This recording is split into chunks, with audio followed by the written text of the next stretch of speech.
Okay, speaking of great human beings, Jake, Mm. your warm-up story. A woman has allegedly kicked down a door, scaled balconies to escape hotel quarantine in Cairns.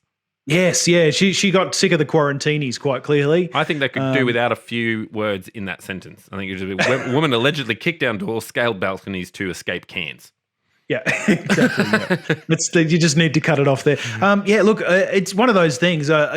Upon reflection, I probably have different feelings, but certainly the Courier Mail, as well as several other newspapers, were reporting on the fact that a Sydney woman is now facing criminal charges after allegedly kicking down a door to break out of a hotel quarantine in far north Queensland. The Queensland Police Deputy Commissioner Steve Golchowski said that 32-year-old who was missing for 24 hours before staff noticed, very naughty, is the first person to allegedly escape hotel quarantine in Cairns.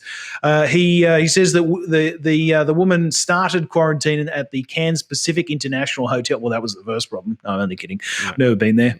But on Thursday, but she was found to be missing on Monday afternoon. Well, that's more than 24 hours, Fred.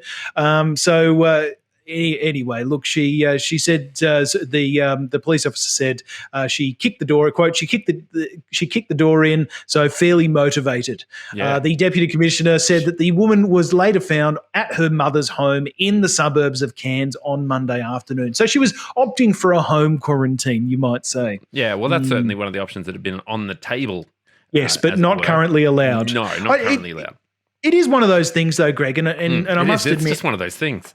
It's just kicking down doors, escaping from hotels. It's just normal, yeah. It is. Well, this is the thing. I think one of the most normal, and acknowledging that tens of thousands of individuals have been through hotel quarantine, but it is one of those natural things to, I imagine, get extraordinarily anxious the first time that door shuts and realizing that you're now locked in for the next 14 days. It's rather full on. So I get it. I do get the angst and there's various things that come with panic attacks, which one might say that includes kicking down doors and escaping hotel quarantine. But yeah, they shouldn't be a prison, should they? And how often are they taking into consideration the mental health of the people who are in quarantine? I think every single time they do that. I think the part of the assessments is the assessment of the mental health of the individual, ensuring that they're not overly suffering during that period, and giving them access to appropriate care if a decline in mental health is actually noticed. It'd be interesting to find that out, the more details about that. If you do have any information on that, either leave a comment in the comment section below or email us at thepatchthepodcast@gmail.com. Yeah, do it. Yeah, do it.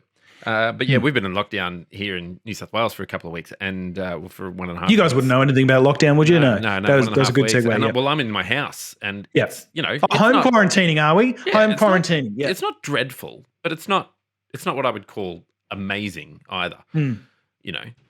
It's more of it is just the idea that you're told to stay home. If I was choosing just to stay home for the last 2 weeks, I think I'd be all right. It'd be bliss. But the fact is that I'm told to stay home, and I get antsy, Jake. You know what it's like. Yeah. You tell me not to move things around on the script. It's going to be the next thing that I do. What's the next thing you do? Yeah. Exactly.